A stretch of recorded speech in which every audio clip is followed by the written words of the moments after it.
Is Donald Trump trying to position himself to be able to acquire TikTok or invest in TikTok on behalf of his private Truth Social?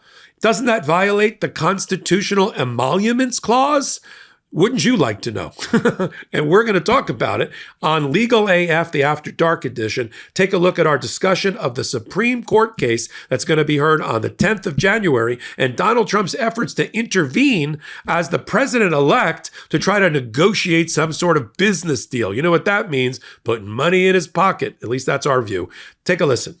On the TikTok world, I said in a hot take that I did recently that whether you like it or not, platforms like TikTok are watching you as much as you're watching them.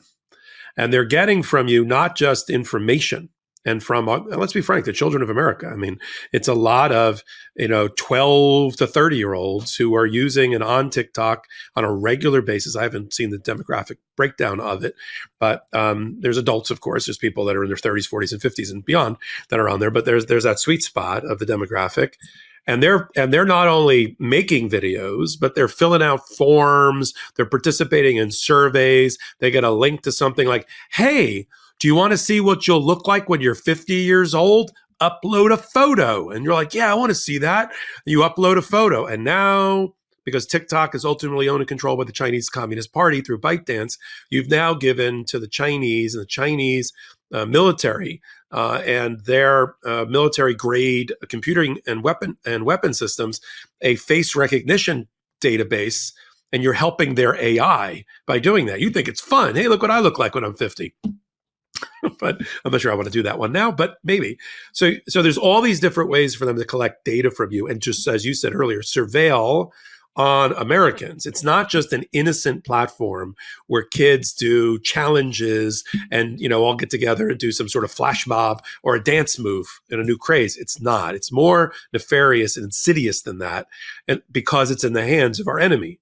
I know the guy's I know that Donald Trump's inviting the president of China to his inauguration, but as last I looked, China is still our enemy.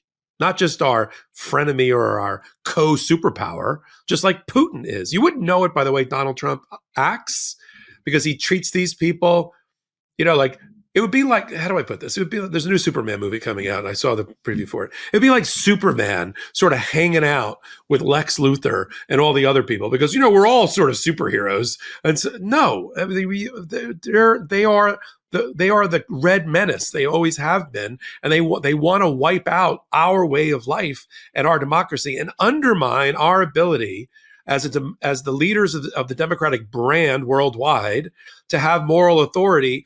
And all they want is their own territorial ambitions to be achieved everywhere around the world. That's why when you go to Central and South America, and you go to, Donald Trump, who rarely leaves America. He hates to travel. It's a known fact. He hates travel outside of America. Brings his own pillow and everything. He woke up to find out the Panama Canal was being used for Chinese cargo, and that China has invested in Panama. Wake up. If you go to foreign countries and you travel, you have an interest in the world around you, you will see that China has invested hundreds of billions and trillions of dollars into the infrastructure of Caribbean countries, South America, Central America, and in Panama in order to gain a foothold and to have these countries be in their sphere of influence. That's how they've done it. It's a little bit of a problem in America. We've been so focused on America infrastructure and America first that we forget about the sphere of influence that's being perpetrated by these other countries on a global basis. And so TikTok, although it's like a Trojan horse. It's all candy colored and happy, but behind it are these very stone-faced Chinese communists that are trying to do a couple things: surveil, get information for their AI databases and algorithms, and fourthly, to use TikTok and TikTok influencers to sow discontent, disinformation, and brainwash Americans. Just like Facebook is I would say unwittingly duped. They're not. They make a lot of money, so they don't care what content is on their platform. But that is a prime example of how our enemies try to sow division and put each other seething at each other's throats which MAGA thinks is a great thing. That's why Donald Trump's like, I love that. They're putting us at each other's throats because Donald Trump can only exist in a seething cauldron of political division and animosity. So of course he loves it. That's the collusion, small c collusion. It's not that Donald Trump is actually coordinating through his campaign with the Russians and the Chinese. It's that he willingly benefits from their, it's the enemy of my enemy is my friend theory. He willingly benefits from them wanting to do the same thing, the American people, F them, that Donald Trump does in order to get elected. Because if we're all kumbaya and peaceful and happy and like the shining city on the hill and, you know, the aspirations of Clinton and Kennedy and Reagan and, you know, even the Bushes, then Donald Trump does not get born into that environment. He only gets born in an acid bath of fighting and division, you know? And so he loves TikTok. It probably helped that the owner, the president and chairperson of TikTok was in one of the lines of tech bros that went to Mar-a-Lago recently, and the fact that a major donor for Donald Trump is an early investor in TikTok and has been whispering in his ear since before the election that he wants TikTok to be saved. So now Donald Trump has come in with a really weird, I've never seen this before in my life, a president-elect who's not even a president-elect yet. Let's remember, that's what Jan 6 is supposed to be. Jan 6 makes you the president-elect. He's now the president-elect. He files a brief with John Sauer, who's going to be, you know, just again, no smoke or sunshine, going to be confirmed as the Solicitor General of the United States, but is currently getting paid as a private criminal lawyer and appellate lawyer for Donald Trump. So he files an amicus brief that nobody asked him to file. I have to actually look on the docket, Ben, as to whether they got permission and has that been accepted as a brief. I assume they'll accept it because they labeled it President Trump, not even President-elect Trump, President Trump's brief. And in it, he says, the briefing by TikTok, he sides automatically with the Chinese. The president-elect of the United States sided with the Chinese on First Amendment grounds against the American people and our national security. I can't put too fine a point on that, okay? Could you imagine any Democratic president or any other time in our life where it would be okay for the guy we just voted to be president to intervene in a case and side with the Chinese against American security? No, never. But it's not the problem on mainstream media. It's not presented that way, the way you and I do it here on Legal AF.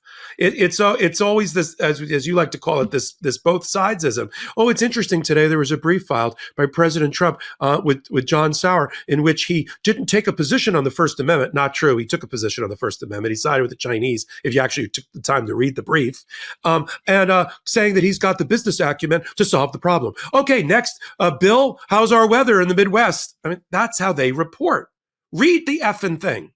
And if you read it, it says, I will solve the problem. I will balance national security interests, which have been overblown with business terms. Just give me time after I get into office. And so he's asking from an amicus position, not a party position, for the court to give an injunction or a stay, an emergency stay, to allow him and his administration time to broker a deal and come up with a new bill. There is a law already on the books that requires this to be sold for sale because of national security risks and concerns.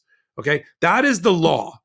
The Supreme Court has to look at that law and decide whether it's constitutional, not give breathing space to see if Donald Trump, the ultimate haggler, is going to be able to handle a deal with the Chinese. The last time I heard about him wanting to make a deal about the sale when he was in office last time, he wanted a VIG, a commission, to go to the U.S. government for brokering the deal. It's totally crazy and inconsistent with his position that they are a private company that has First Amendment rights. TikTok's position, based on the brief that they filed, which I did a hot take on Legal AF, is that it's not their First Amendment rights. It's the First Amendment rights of 140 million Americans that are using TikTok that's being denied because we're going to have to sell, which I don't see the link there. Because if it's going to get sold, then they'll have a place to go. And there's no constitutional right to have a platform. They'll go to another platform. We all left Twitter and X. We went to Blue Sky, wherever we went. And there'll be another TikTok, that won't be owned by our enemies. Like, think about this. Well, what if there was a Russian platform that Americans decided to embrace and use, not knowing that underneath it, all the metadata and data was being used against them and compromising our national security? That's the way this issue should be posited to the American people. Now, I'll make a prediction about it. You got an amicus brief. Let's assume for a moment that the court's going to accept it. They don't have to accept amicus briefs. They can go, no, we got this. We don't need that brief. But I think because it's, the president, Trump, amicus, here or there. But it is a procedurally wacko request by a non-party to have an injunction or a stay to give that non-party, who's the head of the executive branch, time to broker a deal on a law that's on the congressional side. Talk about separation of powers problems. You the all over the place. If I'm the Supreme Court, I'd be like, okay, that's interesting. We're going to make a declaration we have oral argument on the 10th of January. That's when it's scheduled. We'll cover it here. We're going to go forward with that. We have full briefing. We saw your amicus. We get it. You want to do some sort of business deal. All right, that's interesting, but that's not interesting to us as judges. We're going to do the hearing on the 10th. We're going to issue our decision before the 19th of January, which is the drop dead deadline for the forced sale based on the bill. They didn't say that, by the way. They're just trying to cram in the hearing and try to get a ruling out. For all of us that were pulling our hair out, waiting for them to make a decision on the immunity ruling that went on for months, and waited for the Colorado ballot insurrectionist issue months, and waited for the abortion decision to come out in Dobbs. This one's going to come out in a week after the oral argument, and they're going to have to make a choice. Either they're going to stop the bill or the law, finding that it's unconstitutional, or it's not reasonably proportionally shaped to fit the problem, and they got to go back to the drawing board. Or they're going to say, as the 3-judge panel 3-0 in the DC Court of Appeals said, it's constitutional, and Congress's word is law here when it comes to this type of issue, and they are going to have to go through with the forced sale. And then Donald Trump can get in on the 20th and do whatever he wants after the fact, because I haven't heard anywhere, Ben, unless you have, that there's actually a buyer that's willing to come in. It's right now it's a fire sale because nobody's going to give them fair value because it's a forced sale. And that's one of their arguments, sort of a due process argument. But they're not going to get it sold on the 19th. They're going to have to either go dark or come up with or do a fast sale and get it out of Chinese communist hands. And then Donald Trump can do whatever he wants after the fact. That's my view. But this is MAGA-controlled Supreme Court. You may have a different view. What do you think is going to happen? No, I think that there are a lot of billionaire Trump donors who are coming up with the plan to acquire the algorithm now, led by that Jeff Yass guy, who's a big kind of Trumper. Whether that could be achieved before the 19th is unclear. The broader point is that very recently, Donald Trump's big position is that TikTok is an existential threat to our national security, and it must be banned immediately under executive orders for imminent national security harm. That was Trump's position in August of 2020. It's only gotten worse since then as TikTok has gotten bigger. Those concerns have not alleviated. The database is bigger.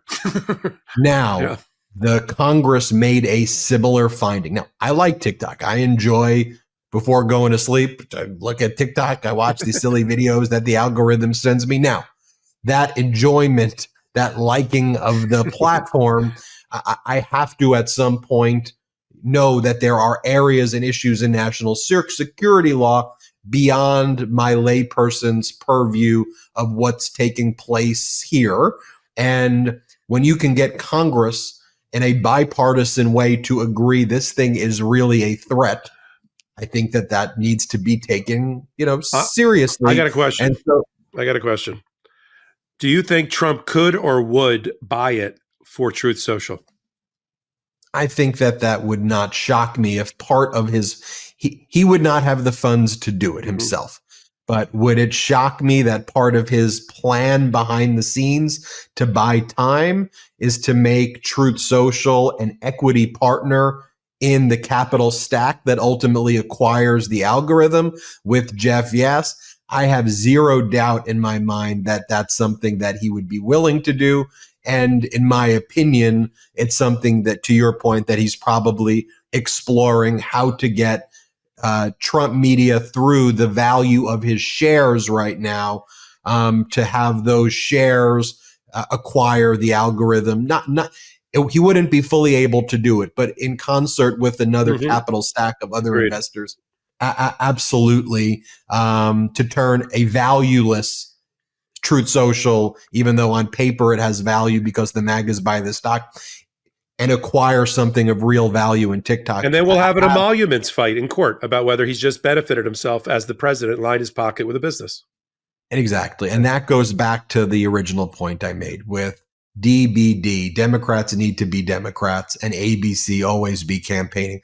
These issues right here shed light on a oligarchy, a use of funds by billionaires to screw over people. They're not hiding it anymore.